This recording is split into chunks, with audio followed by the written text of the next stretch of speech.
বিসমিল্লাহির রহমানির রহিম। প্রিয় শিক্ষার্থীবৃন্দ, আশা করছি আল্লাহর অশেষ রহমতে তোমরা সবাই ভালো আছো, সুস্থ আছো। ক্যাট ক্যামের তাত্ত্বিক ক্লাসে তোমাদের স্বাগত জানাচ্ছি।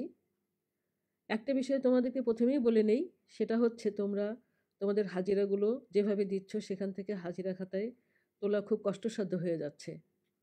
তোমরা যেভাবে বিস্তৃতভাবে বর্ণনা করে হাজিরা দিচ্ছ তা থেকে রোল নাম্বারগুলো কালেক্ট করা খুব সময় সাপেক্ষ।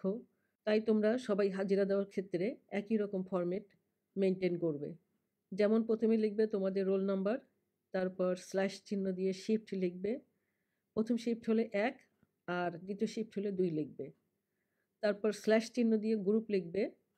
গ্রুপের জায়গায় শুধু এ বা বি লিখবে, এর বেশি কিছু লেখার দরকার নাই। তবে তোমরা যারা এখনো গ্রুপ জানো না, অর্থাৎ যারা টিএসসি বা ভোকেশনাল থেকে এসেছো, তারা আরেকটা স্ল্যাশ চিহ্ন দিয়ে টিএসসি বা ভক শব্দটি লিখবে।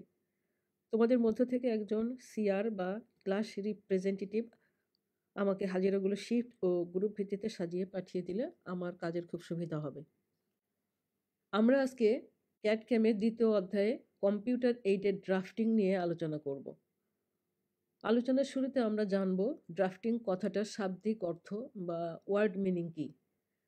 ড্রাফট অর্থ অনেক জায়গায় অনেকভাবে ব্যবহার করা হয়। যেমন ড্রাফট মানে কোনো জায়গায় খসড়া বা পূর্ব লিখিত কোনো বিষয়। যেমন আমরা বুঝি কোনো একটা বিষয়ের উপর একটা খসড়া বা ড্রাফট তৈরি করা। আবার ড্রাফট শব্দটিকে কখনো পরিকল্পনা, ফরমায়েশ ইত্যাদি অর্থেও বুঝে থাকি। ড্রাফট ইংরেজি শব্দটির আরও অনেক মিনিং আছে, যেমন ডিজাইন, ডায়াগ্রাম, শেপ বা আকার, এগুলো অর্থেও বুঝি। তবে ক্যাট ক্যাম সাবজেক্টে আমরা যে অর্থে ড্রাফট শব্দটিকে ব্যবহার করব তা হচ্ছে নকশা বা ডিজাইন। আর ড্রাফটিং মানে হচ্ছে নকশা তৈরি করা।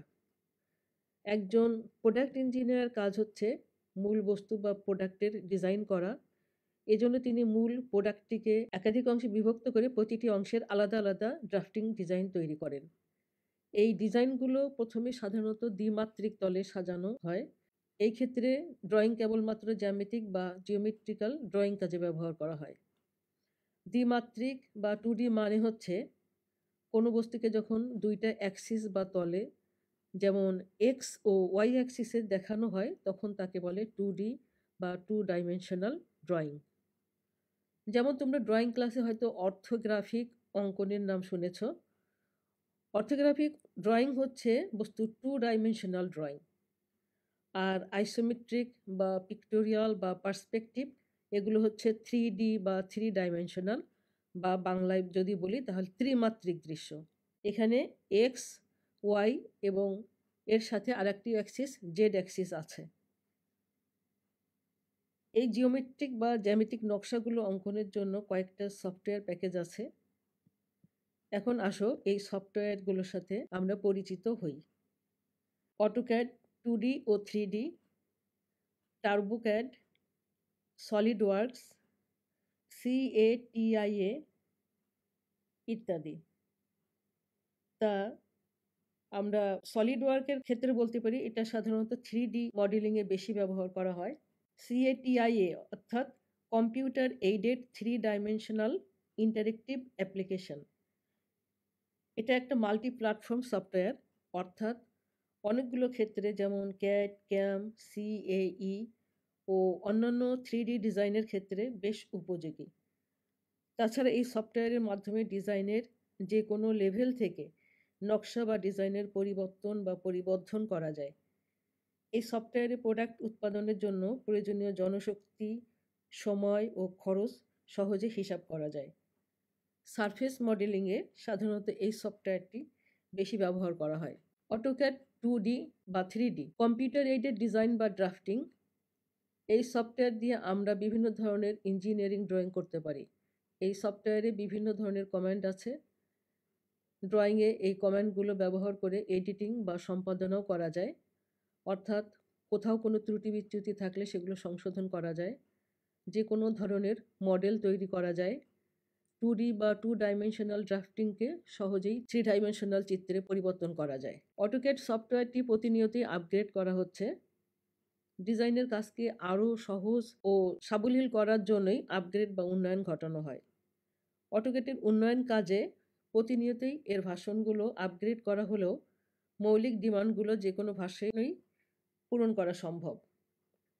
কারণ হচ্ছে মৌলিক ড্রয়িং কমান্ডগুলো অপরিবর্তিত রাখা হয়, তাই অটোক্যাডের যে কোনো ভার্সনেই কাজ করা সম্ভব। আমরা এ পর্যন্ত যতগুলো ভার্সন পরিবর্তন হতে দেখেছি, যেমন অটোক্যাড 2007, অটোক্যাড 2013, অটোক্যাড 2017, বর্তমানে অটোক্যাড 2021 বাজারে এসেছে। এভাবে প্রতি বছরই ভার্সনগুলো আপগ্রেড করা হচ্ছে। আমরা এখন অটোক্যাডের স্ক্রিন পরিচিতি সম্পর্কে জানার চেষ্টা করি। সবচেয়ে উপরে যে লেখাটি দেখানো হয়েছে সেটা হচ্ছে টাইটেল বার। এখানে লেখা আছে অটোক্যাড 2010 ড্রয়িং 1 DWG। এটাই হচ্ছে টাইটেল বার। তোমরা যখন কোনো বিষয়ে লেখো অথবা কোনো বিষয়কে তুলে ধরতে চাও, তখন বিষয়টাকে এক কথায় প্রকাশ করার জন্যই এই টাইটেল বা শিরোনাম ব্যবহার করা হয়। এরপরে দেখো, সবচেয়ে বাম প্রান্তে উপরের দিকে যে আইকনটি এ দিয়ে চিহ্নিত করা হয়েছে, এটার নাম হোম বাটন। এটাকে অনেক সময় অ্যাপ্লিকেশন বাটনও বলে। এই বাটনটিতে ক্লিক করলে অ্যাপ্লিকেশন মেনু দেখা যাবে। এখানে new, open, save, export, print, publish, send, drawing utilities এবং ক্লোজ এই বিষয়গুলো রয়েছে। এই মেনু থেকে কোনো নতুন ফাইল তৈরি, পুরনো ফাইল খোলা, ফাইল সেভ করা, সেন্ড করা, প্রিন্ট করা বা পাবলিশ করার অপশন রয়েছে। এরপর কালো রঙের যে বারটি দেখা যাচ্ছে সেটা হচ্ছে পুল ডাউন মেনু বার। এই বারে যে বিষয়গুলো দেখা যাচ্ছে সেগুলো হচ্ছে file, edit, view, insert, format, tools, draw ইত্যাদি। এই বারের নিচে একটা বার আছে, এই বারটার নাম হচ্ছে স্ট্যান্ডার্ড টুলবার। এরপরে যে টুলবারটা আছে সেটাকে বলে স্টাইল টুলবার। এরপরে যে টুলবারটা দেখতে পাচ্ছ সেটাকে বলে লেয়ার টুলবার। এরপরে টুলবারটার নাম প্রপার্টিজ টুলবার। তারপরে টুলবারটার নাম এনকোয়ারি টুলবার। এরপর যে টুলবারটা দেখতে পাচ্ছ তার নাম ড্রয়িং টুলবার। এরপরে টুলবারটার নাম ডাইমেনশন টুলবার। তারপরে আমরা দেখতে পাচ্ছি মডিফাই টুলবার। পর্দায় দুইটা অ্যাক্সিস বা অক্ষরেখা দেখতে পাচ্ছ, একটা এক্স এবং একটা ওয়াই। যখন আমরা কোনো চিত্রকে 2 ডাইমেনশন বা দ্বিমাত্রিকভাবে উপস্থাপন করব, তখন অবশ্যই সেটার দুইটা অ্যাক্সিস থাকবে। এর একটা হচ্ছে এক্স অ্যাক্সিস আর অন্যটা ওয়াই অ্যাক্সিস। এক্স অ্যাক্সিসকে আনুভূমিক বা হরাইজন্টাল আর ওয়াই অ্যাক্সিসকে ভার্টিক্যাল বা উল্লম্ব রেখা দ্বারা দেখানো হচ্ছে। এই অ্যাক্সিস দুটোকে যে আইকন দ্বারা উপস্থাপন করা হয় তার নাম হচ্ছে ইউসিএস আইকন, অর্থাৎ এই আইকনটার নাম হচ্ছে ইউসিএস আইকন। এর পূর্ণ অর্থ হচ্ছে ইউজার কোঅর্ডিনেট সিস্টেম। এরপরে নিচের একটা বারে দেখো লেখা আছে মডেল, লেআউট 1, লেআউট 2 ইত্যাদি। এটাকে বলা হয় লেআউট বার। এরপরে একটা বারে লেখা আছে কমান্ড। এটাকে কমান্ড বার বলে। এখানে বিভিন্ন কমান্ড লিখে আমরা ড্রয়িং করতে পারি। এরপর নিচে যে আইকনগুলো আছে সেগুলোকে বলা হয় টাস্ক বার। স্ক্রিনে যে পর্দাটা ভেসে আছে এটাই হচ্ছে ওয়ার্কিং স্পেস, অর্থাৎ এই জায়গাতে আমরা ড্রয়িংগুলো করব। অটোক্যাড 2ডিতে কাজ করার জন্য এই 8টা টুলবার অবশ্যই প্রয়োজন। এই 8টা টুলবারের মধ্যে কোনো একটা টুলবার যদি মিসিং থাকে সেটা আমরা নিয়ে আসতে পারি। এজন্য আমাদের যে কাজটি করতে হবে সেটা হচ্ছে অটোক্যাডের একটা টুলবারের উপর মাউসের কার্সরটা রেখে মাউসের লেফটে ক্লিক করলে একটা মেনু পাওয়া যাবে। এখানে যে কোনো একটা মেনুর উপর ক্লিক করলে লেখাটি ডিসপ্লেতে চলে আসবে। যখন কোনো টুলবার মিসিং থাকবে তখন আমরা এভাবে টুলবারটি ডিসপ্লেতে আনতে পারবো। 2ডিতে কাজ করার সময় এই 8টা টুলবার তোমাদের অবশ্যই মনে রাখতে হবে, আর তাদের চেহারা বা সিম্বলগুলোও মনে রাখতে হবে। এক কথায় মুখস্থ করে ফেলতে হবে, তবেই তোমরা অটোক্যাড 2ডিতে স্বাচ্ছন্দ্যে কাজ করতে পারবে। অটোক্যাড 2ডিতে আমরা 3ভাবে কাজ করতে পারবো বা ড্রয়িং করতে পারবো। প্রথম নম্বর হচ্ছে কমেন্ট বক্সে গিয়ে আমরা কমেন্ট লিখে ড্রয়িং করতে পারি। 2 নম্বর হচ্ছে টুলবার থেকে টুল নিয়ে ড্রয়িং করতে পারি। আর 3 নম্বর হচ্ছে পুল ডাউন মেনু থেকে আমরা ড্রয়িং করতে পারবো। এই টুলবারগুলোকে আমরা আমাদের ড্রয়িং কাজের সুবিধার্থে সাজিয়ে নিতে পারি। সাজানোর জন্য আমরা টুলবারের উপর মাউসের পয়েন্টারটা চেপে ধরে রাখবো, এরপর যেখানে সাজাবো পয়েন্টারটা সেখানে চেপে ধরে নিয়ে ছেড়ে দেব। এটাকে ড্র্যাগ করা বলে। দেখো যে টুলবারটা ওই জায়গায় চলে গেছে। এরপরের টুলবারের উপর মাউসের পয়েন্টারটা রেখে চেপে ধরে উপরের দিকে ওঠালে দ্বিতীয় টুলবারটিও উপরে চলে যাবে। তো এভাবে আমরা ড্রয়িং কাজের সুবিধাতে টুলবারগুলোকে সাজিয়ে নিতে পারি।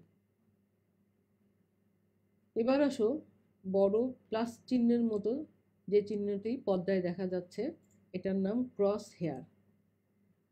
এই ক্রস হেয়ারের মধ্যে ছোট যে বক্সের মতো আছে এটার নাম হচ্ছে পিক বক্স। এগুলো আকৃতিতে ছোট বড় করা যায়। এজন্য যা করতে হবে, আমরা কমান্ড এরিয়াতে কমান্ড লিখব ওপি এন্টার, অর্থাৎ অপশন এন্টার। এখানে একটা উইন্ডো দেখা যাচ্ছে,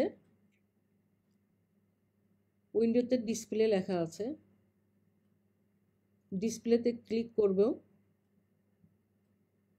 ক্রস হেয়ারের সাইজে গিয়ে ছোট বা বড় করবে, তবে ক্রস হেয়ারটি তোমাদের ইচ্ছে মতো ছোট বা বড় হবে। তারপর ড্রাফটিংয়ে গিয়ে ক্লিক করে পিক বক্সে গিয়ে সেটা ছোট বড় করতে পারবা।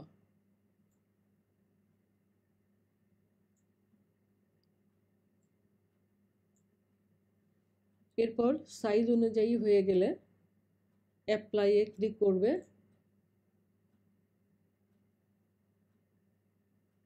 তারপর ওকে করবে।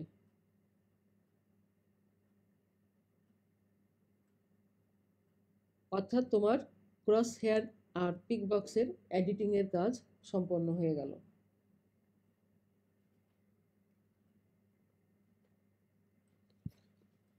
পর্দায় ছোট ছোট যে বিন্দুগুলো ডট আকারে দেখা যাচ্ছে এটা হচ্ছে গ্রিড। আমরা ফাইল মেনুতে চলে যাই। ফাইল মেনুতে দেখছি নিউ, নতুন ফাইল তৈরি করা, তারপর ওপেন, পুরাতন কোনো ফাইল ওপেন করা, ইত্যাদি ইত্যাদি অনেকগুলো আমরা অপশন দেখতে পাচ্ছি যেগুলো আমরা ফাইল মেনু থেকে করতে পারি। এডিট পুল ডাউন মেনুতে আমরা দেখতে পাচ্ছি undo, redo, cut, copy, copy with base point, copy link, paste ইত্যাদি ইত্যাদি অনেক বিষয় আছে যেখান থেকে আমরা আমাদের পছন্দ মতো যে কোনো এডিটিং কমান্ড ব্যবহার করে আমরা কোনো জিনিসকে এডিট করতে পারি বা সংশোধন বা কিছুটা পরিবর্তন করতে পারি। ভিউ মেনুতে চলে যাই। ভিউ মেনুতে আছে redraw, regen all, zoom, pan, orbit, camera ইত্যাদি।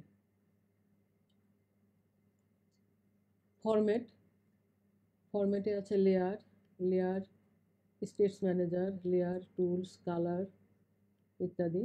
পুল ডাউন মেনুতে অনেকগুলো মেনু দেখতে পাচ্ছ।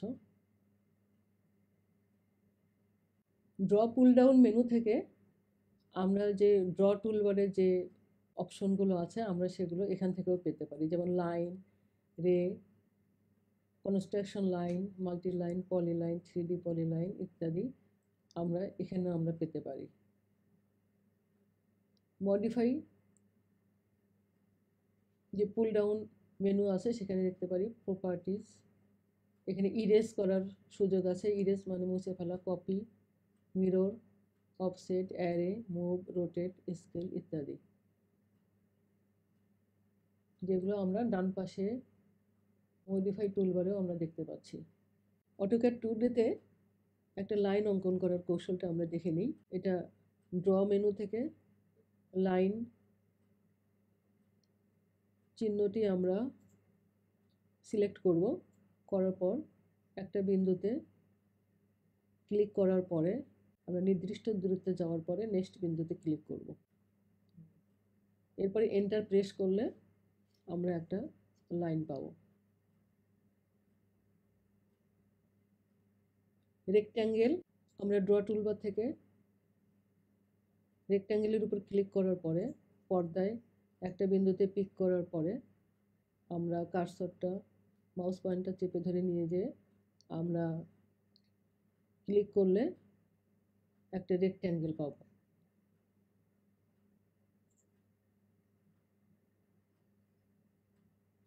সার্কেল, আমরা এবার একটা সার্কেল দেখি। পর্দায় একটা নির্দিষ্ট বিন্দুতে ক্লিক করার পরে আমরা একটা সার্কেল দেখতে পাচ্ছি। আমরা আমাদের পছন্দ মতো বা আমাদের প্রয়োজন মতো ডায়ামিটারের একটা সার্কেল আমরা এভাবে আঁকতে পারি। তো এইভাবে আমরা প্রাথমিক ড্রয়িংয়ের কাজগুলো আমরা শিখে নেব। এবার আসো আমরা সবচেয়ে বেশি ব্যবহৃত হয় এমন কিছু ড্রয়িং কমান্ডের নাম জানি। অনেক কমান্ড রয়েছে, তার মধ্যে উল্লেখযোগ্য হচ্ছে point, line, arc, conic section, dimension, fillet, chamfer, P line বা পলিলাইন ইত্যাদি। পয়েন্ট হচ্ছে একটা নির্দিষ্ট বিন্দু যেখান থেকে ড্রয়িংয়ের শুরু হবে। এটা ঠিক এরকম যে যখন তোমরা কাগজে কোনো ড্রয়িং করো তখন পেন্সিলের ডগাটি প্রথমে একটা নির্দিষ্ট বিন্দুতে পিক করো, ওই বিন্দুটি থেকেই ড্রয়িং শুরু করো। এখানে ওই বিন্দুটিকেই বলে পয়েন্ট। এরপর আসা যাক লাইন কমান্ড। লাইন কমান্ডের সাহায্যে লাইন বা রেখা আঁকা যায়। প্রতিটা রেখা আলাদাভাবে মডিফাই করা যায়।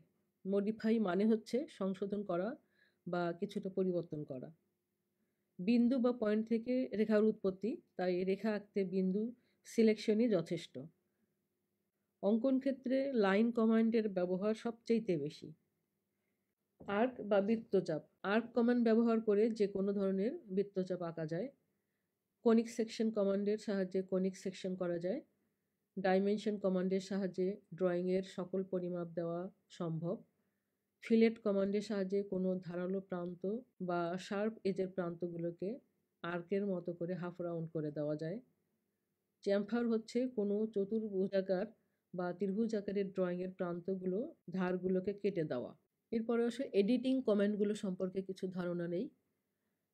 কোনো এন্টিটিতে একটা সাধারণ কাজের মাধ্যমে পরিবর্তন ও সংশোধন বা উন্নয়নজনিত কমান্ডকে বেসিক এডিটিং কমান্ড বলে। যেমন copy command, move command, array, offset, trim, extend, mirror ইত্যাদি। কপি কমান্ডের কাজ, যখন কোনো ড্রয়িংয়ে একই পার্ট বারবার ব্যবহৃত হয় তখন ওই ড্রাফটিং করার কাজটা সহজ করার জন্য কপি কমান্ড ব্যবহার করা হয়। মুভ কমান্ডের কাজ, এই কমান্ডের সাহায্যে একটা অবজেক্টের সাইজ পরিবর্তন না করে অন্য জায়গায় স্থানান্তর করা হয়। ট্রিম কমান্ডের কাজ, একটা অবজেক্ট দ্বারা অপর একটা অবজেক্টকে কাটিং করার জন্য ট্রিম কমান্ড ব্যবহার করা হয়। প্রিয় শিক্ষার্থীবৃন্দ, আমাদের আজকের অধ্যায়ের এই পর্যন্তই। তোমরা আশা করি প্রতিটা বিষয়ে ভালো করে মনোযোগ দিয়ে দেখবে এবং বোঝার চেষ্টা করবে, তবে অটোক্যাড 2D ড্রয়িং তোমাদের কাছে সহজসাধ্য হবে এবং এই বিষয়টা তোমাদের কাছে ইন্টারেস্টিং হবে। তো আজকে এই পর্যন্তই। আল্লাহ হাফেজ।